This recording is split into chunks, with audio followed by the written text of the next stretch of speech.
अस्सलाम वालेकुम कनागुम लेरी थोपी रोलो आधा घंटा लेरी पाव मचा खट तमनमगे यामना इम्पोर्टेंट ओइबा पाव खर ला ये दुगी थोक चिरकपनि नालब सिदा यामना इम्पोर्टेंट ओइबा पाव हाइबदुबु 24 आवर्स चिदा याम साथीना बेरा अमा काबम तौरे अदो मयाम लेरदी थोपी रखलो लेगी चलमदाई की ड्यूटी करमदाई की मयाम द पावसी अहम फजना कदम तो होबंगा मौद्रे update पीबदु ngomodre chak chap chapani na madu hoji am kan ne thok dire ni mayam gi mai ke sida pause yara di madre di am su akhoi gi kari hai ni aina hydro ga kanong gi mi am khaka lai mena yaina adu asai gi breaking update si oi be sida loimak su khajik tang kadum taunare yam sathi rabo pauni yam sathi rabo pauni gaza sire lan se lep ko dawri yam na kan wari si kum thanari yam na sauna आई वाखलदा मरक सिदा हफ्ता सिगी मनुंगदा ओइबगी chance मचा म लैको हफ्ता सिगी मनुंगदा ओइबगी मखोइना हाइनरि सिनदि याम साथेना Qatar की तरफ तगी मसर की तरफ तगी Madre खोइना लरिसिगी तरफ तगी अथुबदा मिडिल ईस्ट से अथुबदा दु यामना कन्ना हाइ रबजानि तबना नते यामना कन्ना अथुबदा मादु मिसिंग बुदि अदुम हजु फावदु मी यांखै माथोइनि लेटेस्ट हजु की न्यूज़ नि को मी यांखै माथोइनि ईरान की तरफ तक बिल पास तौखिबदो मादु अमुक सस्पेंड होइग्राइरि IAEA की तरफ तक सस्पेंड तौरिबने साइगी मखोय चंगहनदबै वादो अदो हौजिकति आइसु सोशल मीडिया से पाइरमनि सोशल मीडिया से ददि मोंग मोंग की पावम ताबिरमले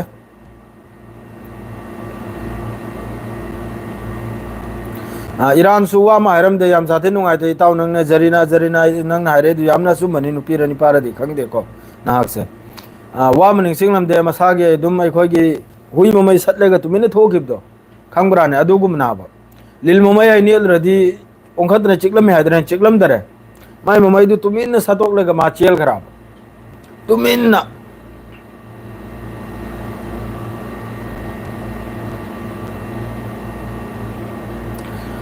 कनोम हाइबदो मफम मतम गी मतुंग इना कनोम हाइबदो हमका हाइजगे कनोम वारी में लेरे अदु मी की चनबिनी याबहंदे यमहान सा याबहंदे असागी हानरतगी कनम तोरपदो अदुननी कनोम हाइबाना अदुम हाइदो तारिब्रे न नोय कौनद्राने अदु गुंबै वानी आयु तस्लीमा सहानी चार व चाक चार के चंगे लेगा हजु पावदु थेंगनबदु द्राम का लाइव तो हाम बगिदु चाक लांग चाबगी लाइव ओइखरे अदुगी अमकंग थोलक लेगा मयामदा हजिक पावसे माद्रेदी हजिक ईरान अमसुंग इजराइल की अनिमक्ता दुम आइना ngam खतनरे सोशल मीडिया सिदा अदु CNN अदु मथक्ता न्यूयॉर्क टाइम्स अमा मदनबु पावसे मोंग नि थोकलेसे नहलगी एयर स्ट्राइक करा अमेरिका की तरफ तगी महोगी न्यूक्लियर साइट तो बुरक तो लोइनो थोक ओइरमले लोइना थोक ओइरमले ईरान के इजराइल के लान तौन जुरु थोक कुंबो मोइरमले ईरान से कम देश नो मैम खांगे दुन सिया कंट्री नि दो ईरान से सिया न पाले फिलिस्तीन से कनानो सुन्नी नि हजिक से कोंगाय मा हाइन राबा सुन्नी वेब दुनु एंबिरम द्रिम न हाय राबा हजिक सुन्नी ओइरम नि न एंबिरम द्राय न कोंगाय न हाय राबा सिदा दु फरे ईरान न बुदी एंबिरम द्रे सुन्नी न एंबिरम द्रे अतै सुन्नी देश मगे से काद्रे मगे पाइद्र ले मखा के दो सिदा सऊदी अरब कतर दुबई मसर मखोय मेसिन पाइद्र लेरिब्राबा हंगनाय वानाबा मसर सु ईरान दे न पावरफुल नि मसर द खुजु खुलाय लेते जरो थंजन न लेरिम अदु में थक तो खोंग लान में जो इजराइल दगी 10 गुना हेलिम नि पाइद्र लेरिब्राबा मखोय जे सिदा दे अकाम बथोगला नाबा ईरान बुदी मागी लान तौंदर में मा चखरे ने ngambra ngamdra सिदा कोंगायम न हायरि आई साउदे दा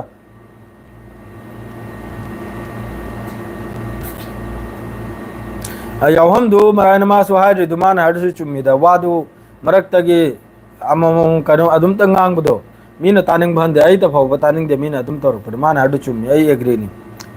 अदो हजि अतै देश मखै जि पाइद्र लैरिम ना हजिक सु पाइद्र लैरिम असु यामना नहा सुरुक त पिक नहाबु मखुद ग्राक तो सुलम तो चावजल खरे फोटो मखै WhatsApp ते शेयर तो रखे चुमी चुमी याहोमेन सा नंग ना हरिद चुमी मिंग सिदी अमतंग सिंदोक सिदोना याहोमेन हर से करिनो मिंग से अमता वायोंग अम चाब से अमता पाप से थेंग न से यंग रियाजुद्दीन मैनम क्या फजरम न मिंग से जरीना जरीना क्या फजरम न मिनहास मकक यूम क्या फजर है एमडी अली खान क्या फजर है आरिस हुसैन क्या फजर है याहोमेन हर से न करिनो साह से बुदी यार है जाउल है क्या फजर है ब्रो सिगुम मिंग सिनाबा सिनी मिंग हर मिंग को गाय में ले रहा बस मिंग सी पाप द थोक तो सी बीएम मौलवी नजीर बीएम सी न करेगी नो मौलवी नजीर तो हाफ लो आवा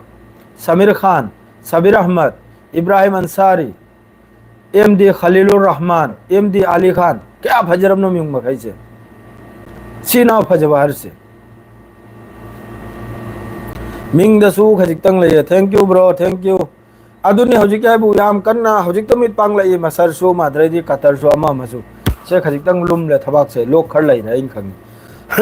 अदु हजिक अल्लाह दा बहरन की मथकते स्ट्राइक तो विदो सोलु बहरन चंग तोनी हजि नाबले रगा बहरन चंग दरने गारी गुरा लोइन मखा दिलेप्तन लई रे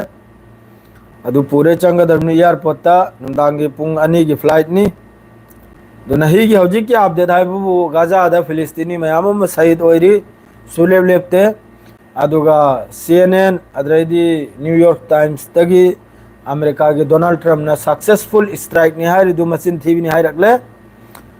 करीमते स्ट्राइक रक तोरम दे न्यूक्लियर साइट ता तो मफम द बम लंग थरमेगा लाइनी न्यूक्लियर साइट हौजिक सु सही सलामत नि ईरान की तरफ ते हाइ खरे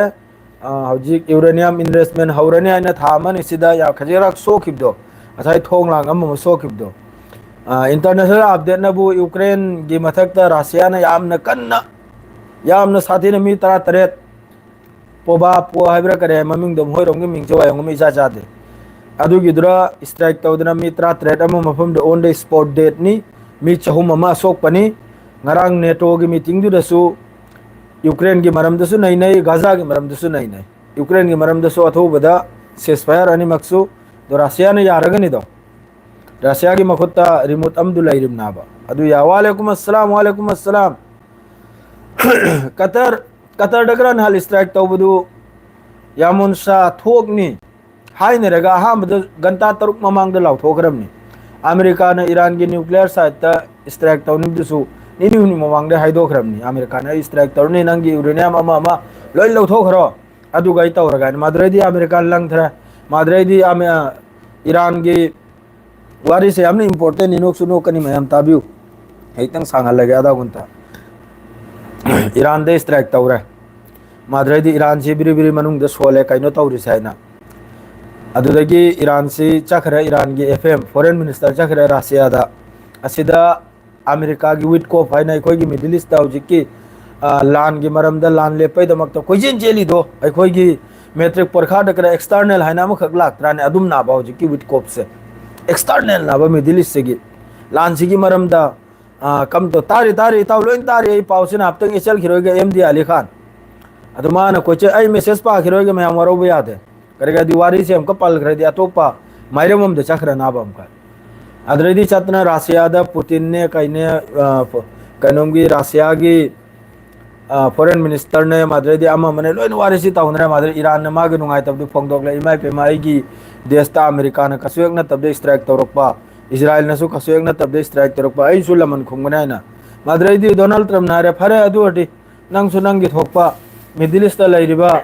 आई बेस मखैसर नंगसु स्ट्राइक तो तौरो अना हाइनरे मखोइदो हाइनरेगा अमेरिका ना हाइरे मागी मिडिल ईस्ट लैरिबा आर्मी माद्रे लानमी अमा मसे लोइन लौथोखरो नाकलम दे साइड तौथोखरो आर्मी से लोइन नाकलम दे साइड तौथोखरो तौथोल करे तो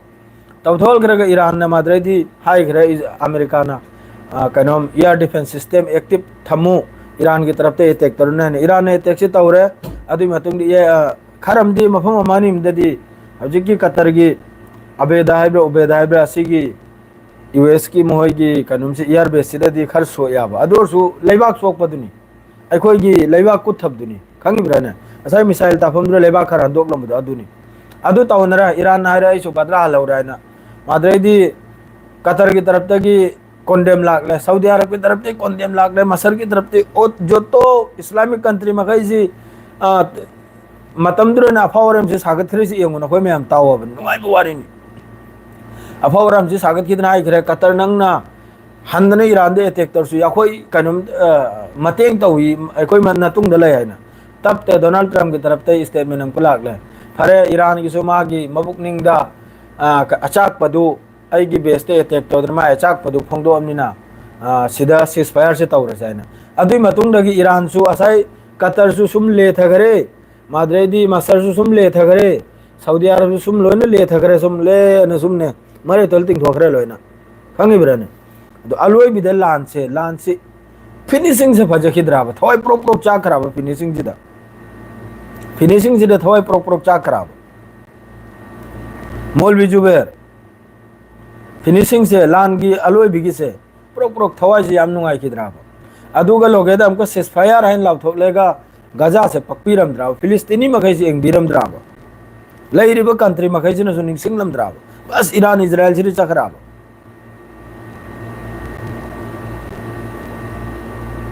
वालेकुम अस्सलाम आई असुबिनी आई सूरी से हजिक एयरपोर्ट चकदरमी बहरन की एयरपोर्ट मी थिलबा हजिक चकदरमी आई कफिल की मचानुपी कफिल करा माद्रेदी कफिल की मतु मचाकरा लोइना बहरनदनी बहरनदन ते लंदनदनी मोगी लंदन दस युम लई लंदन द युम लई बहरन द युम लई कतर द युम लई मसर द मोगी युम मफों खुदिंग द लई लोइना से वीआईपी पास से मेगा थमिमनी करिगुंबा हेंग सिगी मफम सिदा करिगुंबा तारकबा तारगदी लान अदुगी वीआईपी लंबी दे चेन बायने युम से मफम मफम द लईदना थमिमना बो एम दी वासिम हापी रखे अदुनी अलोई बिदा फिनिशिंग से यामन फजखिद्रे थमो यामन पेलखिद्रे अदुगा गजा बुलन थोकप्र बजावजे गजा के सिजफायर की मसर कतर असीम कैसे यामन कन्ना अथोबरे याम कन्ना चेक्सनना अदरदी हजु गजा से नुमित चुपमी से चामगी न या नहीं सु यांखै माथो यौरे हजु योबदा होरेल पुंग मापल तरा योबदा कम से कम मी चाम हेल ग्रनी पूरा इजराइल की अचाक पसे पूरा हजु गजा द ताई नरिम असai लान गम होदब से गरम है बबन देता कनों की अचाक पसे लोने ताई ना होरिम हो गया अखोई की इजराइल नंगम होदब से लोने गजा द ताई न कदम इसिंग नि मैम इसिंग असाब खौरी की दमक तथा इमनी खौरी सी याद रे नहल निनुमनी से अदम तलाव मल खराबन होन दि हारम गनी मखोल तादे कैम कन्न लाउरी खंगरा रूम करा दग दग लाउरी कन्न लाउरगने हारी से पाव से तब न नते लोइने थमलसे वारी अतै सानसे इताव में याम कन्ना वीजा की दमक तो फेसबुक तो लाउथोइमनी अदु आई नंगरांग हाई खरमनी वीजा पीबो मथौ ताने हैना नंग वीजा थोकना दे नंग वीजा पीबो मथौ ताने हैना अदु मियोय खर लाकनिंग में दे चाहि कुल मंगा कुंथरा की दो अदु या ओंडा व्हाट्सएप ता लैरगदी लिस्ट मचा में सेम लगा कनागुंबा खंगबमना मी तरा खक्की पासपोर्ट लैबा अम लैबा अदुगुंबगी मी तरा खक्की लिस्ट अम पिजल बिरउ आई इताव है अकल बन ngarang dai mak samai che imni visa pib lagi na na nang alto faltu nang facebook ta thok lega phagi farang tau be aroi mai tai ogera pangal ogera loina saudi da la kadar nang visa pib lagi na arang hairam ni aram phone tau na hairim ni nang visa athum da pib lagi na na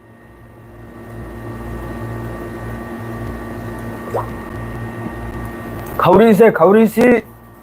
नुआइत्री से करी हिदाक तौर का funny हम ताई बिरो मैं खंग लई रदी दो लाकनी मी लई रदी गल्फ ता सऊदी अरब ता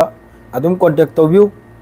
अदु आइना कल बाहरम हमने अखोय जो वीजा से यंगिमने ग्रुप वीजा से करम द थोकना न अखोय मित्त उदे मा दो मागी दोइद्र थोक दौरे ना मा अरांग दगी फेसबुक ता नहन दगी लाउरिमनी वायरल करा चलिम ना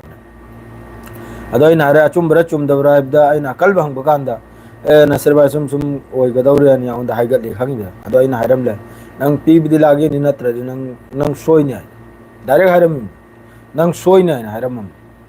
तो मणिपुर लोंगने ई पाव करी पाव नो अखोय कसार ददी हौजिकी करीमगंज हाइर मफम सिरो हुराम फानदना फूनतना हटनबा यौखरे करीमगंज ता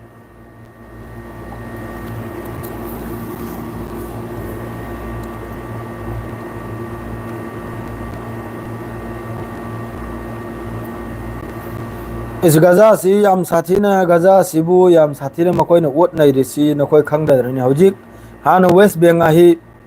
वेस्ट बेंग हारी है जे ही यूएन की अंदर दन हौजिक गजा यूएन की अंदर दन हाबा सु यूएन की दरबार फसाद पुन्न मक्सी यूएन न थोगल बनी यूएन हारिबो पोसे सी न कोई नचा न सुदसु नसेत तौरमु मणिपुर ओइगरा कासार ओइगरा आसाम ओइगरा मखोई सु सुचंग चंगल बियाम नते मोय सिदगी है ना थर्ड क्लास ओइबे मोय सिदे है ना जलील ओइबा ग्रुप से लाई खिद्रमनी यूएन सिदे है ना जलील ओइबे से लाई त्रमनी वा मंगांगो ngamdrim वा मंगम मखोई ने लोइने थोगलिमनी वेस्ट बेंग आय हाना खडी मवांगदा गजा बु सपोर्ट तौरम नते हमास बु यारम बनते अल कासिम बु यारम बनते फिलिस्तीनियन ग्रुप बु यारम बनते हौजिकती वेस्ट बेंग है वेस्ट बेंग की मथकता नहीं खड़ी ममांगदगी लॉकडाउन करा तौजंदना थोगंदना चढ़ंदना माइकई मरीदगी मोह नाब्लूस कराडो जेनिन कराडो वेस्ट बेंग दनाबा नाब्लूस जेनिन सोमने नेजरिन कॉरिडोर अदरेडी रफा मादरेडी सोमना खान यूनुस गाजा सीनबु सोमदा गाजा स्ट्रिप सिदना गाजा स्ट्रिप से मचेदम खतना किलोमीटर 30 निफुतना मागे सांग पाक पसे वेस्ट बेंग से नबु टुकरा टुकरा मरक तमका सेटलर मखै तारिम नाबा सिदे जेनिन लेरे जेनिन सी वारिम नाबा होजिकी मणिपुर करी है खोगी कांगपोकपी करा हैदराने मादरेदी इम्फा मयुम करा हैदना करे करनो लेबदो थौबाल मोचिंग हाइन करा अदुम लेरिमना अदु मरक मरक ता होजिक मैतै सु मादरेदी अतै सु कुकी सु नगा सु तारेदना अदुनो बु सेटलर हाई करे अदुना मरक मरक सिदे सेटलर मखै से लेरिमना दो अहम वेस्ट बेंग से साप होजिकता कपसन रइमनी सिस्फेयर तौबियो थुब तौबियो हैना मतमदुदा हमास अमसुंग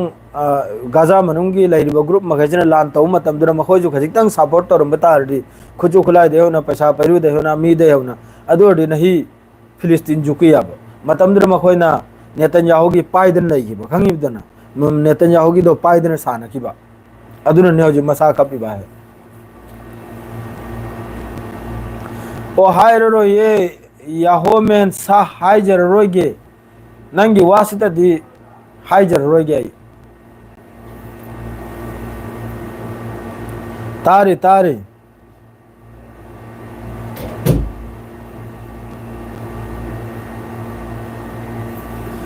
अतई दी गाजा की पाव से अतई दी करा दे सु पाव से हेल्प लेते इंडिया की पाव है बबू